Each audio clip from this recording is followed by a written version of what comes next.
हर बाप का एक बाप होता है और हर मास्टर का भी एक मास्टर होता है। हाँ, एंडोक्राइन सिस्टम का बात करेंगे तो मास्टर ग्लैंड कौन सा है? अपना हाइपोफाइसिस या पिट्यूटरी ग्लैंड। अब पिट्यूटरी का जो बाप है, पिट्यूटरी का भी जो मास्टर है वो है अपना हाइपोथैलेमस। ओके, इसलिए इसको हम लोग क्या बोलते हैं? मास्टर ऑफ मास्टर बोलते हैं। अब इसका नाम हाइपोथैलेमस क्यों रखा गया है?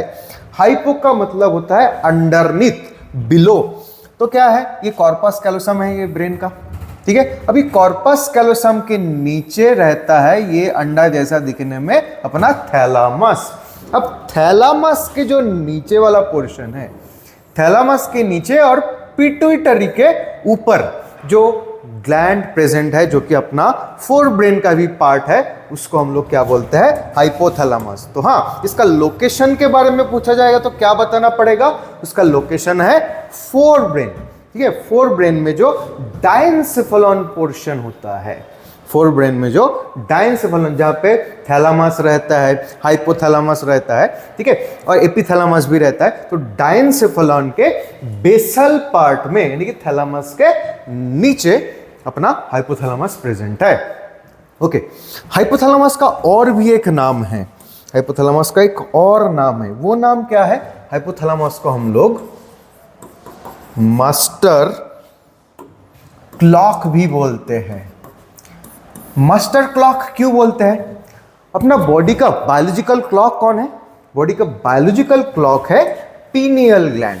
इधर एक पाइन कोन शेप एक ग्लैंड रहता है अपना बॉडी के डॉर्सल, मतलब ब्रेन के जो डॉर्सल साइड है, हाइपोथैलेमस के डॉर्सल साइड में, ठीक है, एक ग्लैंड है पीनियल ग्लैंड। ये पीनियल ग्लैंड को बायोलॉजिकल क्लॉक बोलते हैं। अभी पीनियल ग्लैंड को रेगुलेट करने का काम करते हैं अपना मास्टर ऑफ मास्टर हाइपोथैलेमस, इसलिए उसको बोलते हैं मास्टर क्लॉक, ठीक है। अब इसके बारे में बाद में डिटेल में डिस्कस करेंगे। अभी हाइपोथैलेमस जो हार्मोन प्रोड्यूस करते हैं उसको न्यूरो हार्मोन्स बोलते हैं। ऐसा क्यों बोलते हैं? क्योंकि हाइपोथैलेमस तो भाई ब्रेन का पार्ट है। अब ब्रेन क्या है? ब्रेन तो न्यूरॉन से बना होता है, तो हाइपोथैलेमस में भी बहुत सारे न्यूरॉन रहेगा, और वो सारे न्यूरॉन क्या करते हैं, मतलब उसमें से कुछ पर्टिकुलर न्यूरॉन के जो सेल बॉडी है वो ग्रुप हो जाते हैं, वो बंच फॉर्म करते हैं, उसको बोलते हैं न्यूक्लियस। और वो न्यूक्लियस क्या करता है? पर्टिकुलर हार्मोन प्रोड्यूस करते हैं, इसलिए इसका न्यूरो हार्मोन बोला जाता है। ओके, अब जो न्यूरो हार्मोन्स होता है उसको दो ग्रुप में डिवाइड किया गया है। कुछ न्यूरो हार्मोन्स, अब ये न्यूरो हार्मोन का मकसद क्या होता है? न्यूरो हार्मोन का जिंदगी का एक ही मकसद होता है कि वो हल्ला बोलेगा किसके ऊपर? एंटीरियर पिट्यूटरी के ऊपर, ठीक है। एंटीरियर पिट्यूटरी को या तो ये एक्टिवेट कर देता है या तो सुला देता है, चल बच्चा सो जा, या तो अरे सो रहा है जग जा। तो जो एंटीरियर पिट्यूटरी को बोलता है कि भाई तू हार्मोन प्रोडक्शन स्टार्ट कर, वो न्यूरो हार्मोन्स को हम लोग बोलते हैं releasing hormone. They are giving order to anterior pituitary to release tropic hormones. और दूसरा ग्रुप ऑफ हार्मोन्स को क्या बोलते हैं? Inhibiting hormones. ये भी एक तरह के न्यूरो हार्मोन्स होते हैं, ये भी एंटीरियर पिट्यूटरी को आदेश देते हैं। किस तरह के आदेश देते हैं? कि भाई बहुत हो गया, अब हार्मोन बनाना बंद कर दे, ठीक है। ओके, अब रिलीजिंग हार्मोन्स का कुछ एग्जाम्पल यहां पे देख पा रहे हैं। पहला लिखा हुआ है GnRH, गोनाडोट्रोपिन रिलीजिंग हार्मोन, यानी कि इसका मकसद क्या रिलीज करवाना? गोनाडोट्रोपिन हार्मोन रिलीज करवाना। गोनाडोट्रोपिन क्या है? पिट्यूटरी का हार्मोन होता है, जिसको हम लोग FSH और LH बोलते हैं, जो कि जाके गोनाड्स को एक्टिवेट करेगा। ओके, दूसरा रिलीजिंग हार्मोन क्या है? CRH, corticotropin releasing hormone.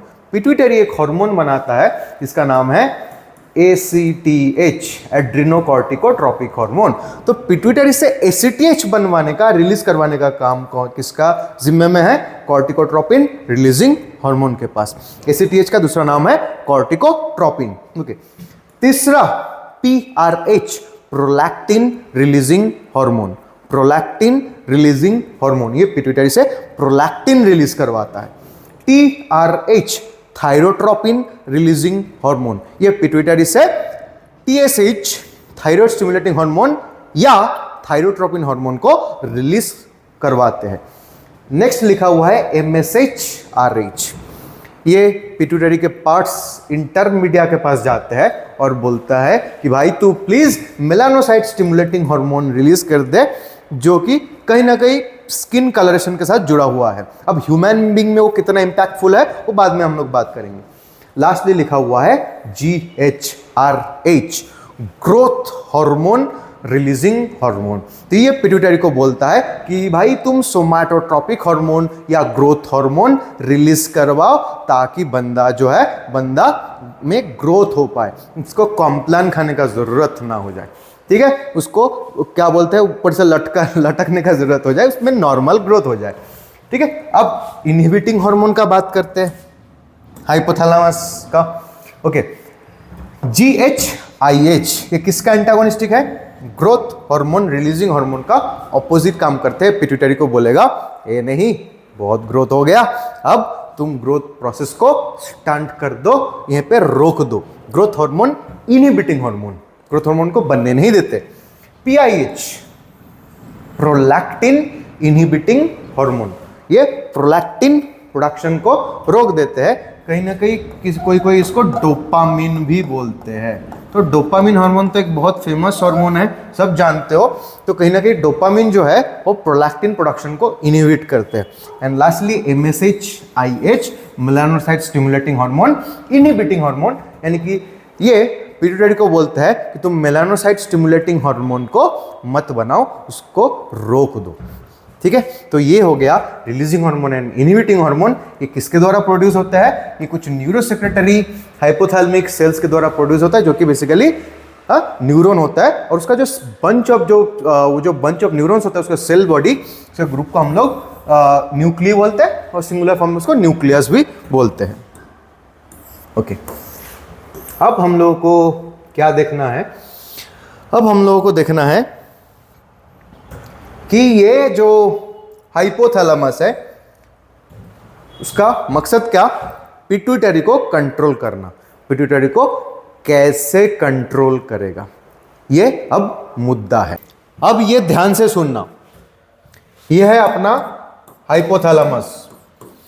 Hypothalamus के नीचे ये जो ग्लैंड दिख रहा है, ये अपना हाइपोफाइसिस या पिट्यूटरी। ठीक है, हाइपोफाइसिस क्यों बोला गया है? क्योंकि हाइपो का मतलब तो ऑलवेज डाउन होता है, तो हाइपोथैलेमस थैलेमस के नीचे था, थैलेमस के भी नीचे जो है उसका नाम है हाइपोफाइसिस। ओके, फाइसिस का मतलब क्या है, जब हम लोग पिट्यूटरी पढ़ेंगे तब देखेंगे। ओके, पिट्यूटरी का भी एक मतलब होता है, उसको भी पिट्यूटरी जब पढ़ेंगे तब देखेंगे। ओके, अब हम लोग कंट्रोल सिस्टम देख रहे हैं कि हाइपोथैलेमस कैसे पिट्यूटरी को कंट्रोल करते हैं। भाई मास्टर है ना, मास्टर का भी मास्टर है ना, इसलिए। ओके, तो ये हाइपोथैलेमिक न्यूरॉन है, ये क्या बना रहे हैं? ये रिलीजिंग हार्मोन या इनहिबिटिंग हार्मोन बनाता है।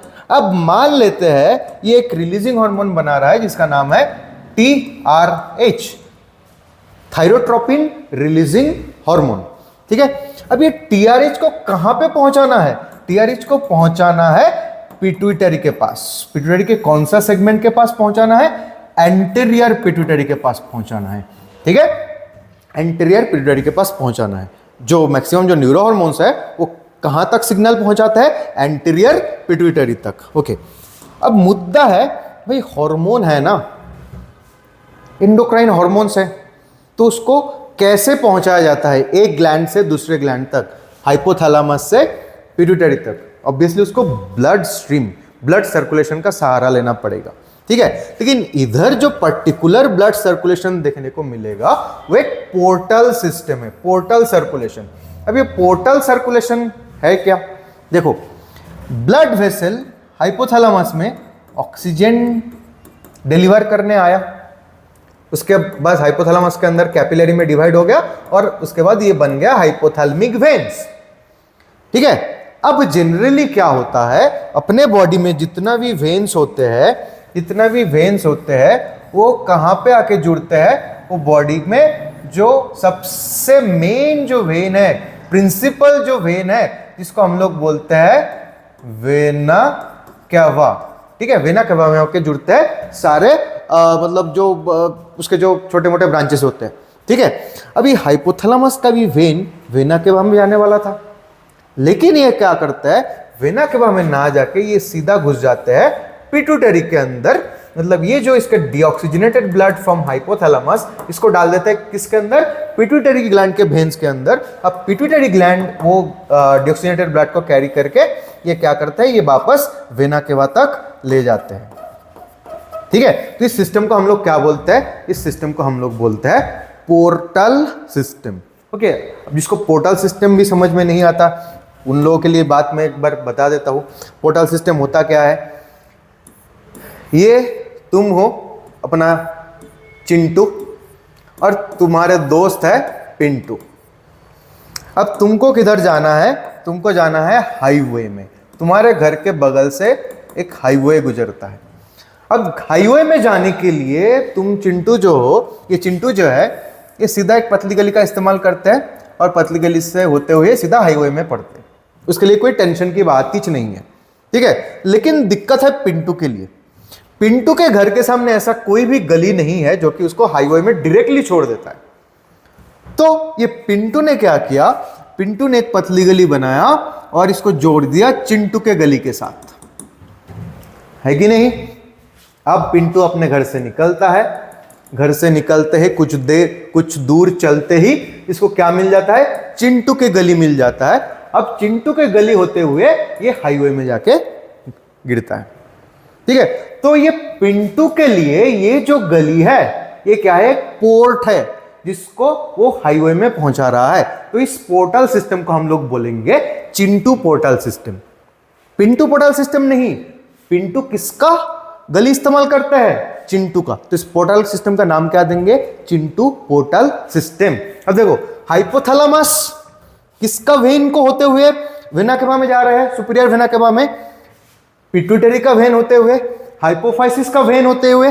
तो इसलिए इस पोर्टल सिस्टम का नाम दिए हाइपोफाइजियल पोर्टल वेन या हाइपोफाइजियल पोर्टल सिस्टम। ठीक उसी तरह से हम लोगों के बॉडी में एक हेपाटिक पोर्टल सिस्टम भी होता है, जिधर क्या होता है, जो भी अपने डाइजेस्टिव एलिमेंट्री कैनल के जो वेन्स होते हैं वो डायरेक्टली इंफीरियर वेना केवा में ना ओपन होते हुए वो क्या करते हैं, वो पहले अपने डीऑक्सीजनेटेड ब्लड को लीवर में जाके डालते हैं। अब लीवर क्या करते हैं, हेपाटिक वेन्स के थ्रू उस ब्लड को इंफीरियर वेना केवा तक पहुंचा देते हैं। तो इसलिए उस सिस्टम को हम लोग क्या बोलेंगे, हेपाटिक पोर्टल सिस्टम। यहाँ पे हाइपोथैलेमस हाइपोफाइसिस के थ्रू अपने डीऑक्सीजनेटेड ब्लड को वेना केवा तक पहुंचा रहा है, इसलिए इसको बोलते हैं हाइपोफाइजियल पोर्टल सिस्टम या हाइपोफाइजियल पोर्टल वेन।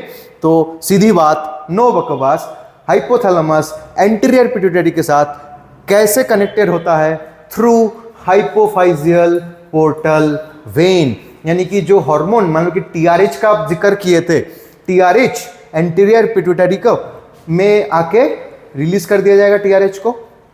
टीआरएच कुछ स्पेसिफिक सेल के ऊपर काम करेगा जिसका नाम है थायरोट्रॉप सेल, और थायरोट्रॉप सेल को स्टिमुलेट करेगा और थायरोट्रॉप सेल प्रोड्यूस करेगा TSH, thyroid stimulating hormone. Okay, तो ये पक्का हो गया कि एंटीरियर पिट्यूटरी के साथ इसका कनेक्शन क्या है। अब चलो चलते हैं पोस्टेरियर पिट्यूटरी के पास, अपना पोस्टेरियर पिट्यूटरी। ओके, अब पोस्टेरियर पिट्यूटरी जो है ये एक ग्लैंड नहीं होता है। पिट्यूटरी के दोनों जो सेगमेंट होता है उसमें से ग्लैंडुलर सेगमेंट कौन सा होता है, एंटीरियर पिट्यूटरी, इसलिए इसको नाम पढ़ोगे एडेनो हाइपोफाइसिस भी बोला जाता है। एडेनो का मतलब होता है ग्लैंड, और पिट्यूटरी का जो पिछले वाला हिस्सा जो होता है इसका नाम क्या है, इसका नाम है न्यूरो हाइपोफाइसिस। यानी कि डायरेक्टली ये न्यूरॉन के कंट्रोल में है, ये खुद एक ग्लैंड का काम कतई नहीं कर सकता है। चलो देखते हैं पोस्टीरियर पिट्यूटरी के साथ हाइपोथैलेमस क्या रिश्ता, क्या नाता। ओके, अब हाइपोथैलेमस में दो न्यूक्लिय होता है, एक का नाम है देखो पैरा वेंट्रिकुलर न्यूक्लियस और दूसरे का नाम है सुप्रा optic nucleus. Para ventricular nucleus, सुप्रा ऑप्टिक न्यूक्लियस।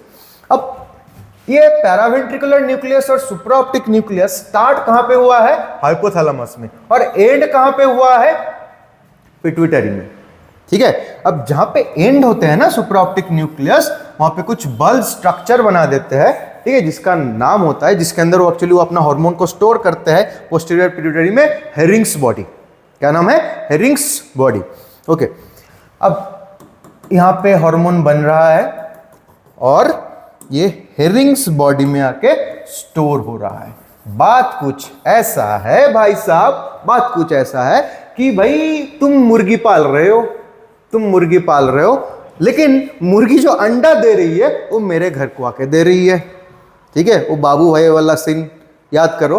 तो हाइपोथैलेमस हार्मोन बना रहे हैं पैरावेंट्रिकुलर न्यूक्लियस और सुपराऑप्टिक न्यूक्लियस से, और ये हार्मोन को आके स्टोर किधर करवा रहा है, पोस्टीरियर पिट्यूटरी या न्यूरो हाइपोफाइसिस में, ठीक है। ओके, अब यहाँ पे जो पिट्यूटरी के साथ जो हाइपोथैलेमस जो लटक रहा है, इसको हम लोग बोलते हैं पिट्यूटरी स्टॉक, ठीक है। अब पिट्यूटरी के स्टॉक के ऊपर की तरफ से इधर जो ये जो सिस्टम बना है, जिसके थ्रू यहाँ पे एक ट्यूब्यूलर पोर्शन है, जिसके थ्रू हाइपोथैलेमस पिट्यूटरी के अंदर कनेक्शन दे रहा है, उसका नाम है हाइपोथैलेमो हाइपोफाइजियल ट्रैक्ट, यानी कि वहां पे कुछ एक्सन का बंच नीचे की तरफ वो हार्मोन को लेके आ रहा है और पोस्टीरियर पिट्यूटरी में स्टोर करवा रहा है, किधर, हेरिंग्स बॉडी में।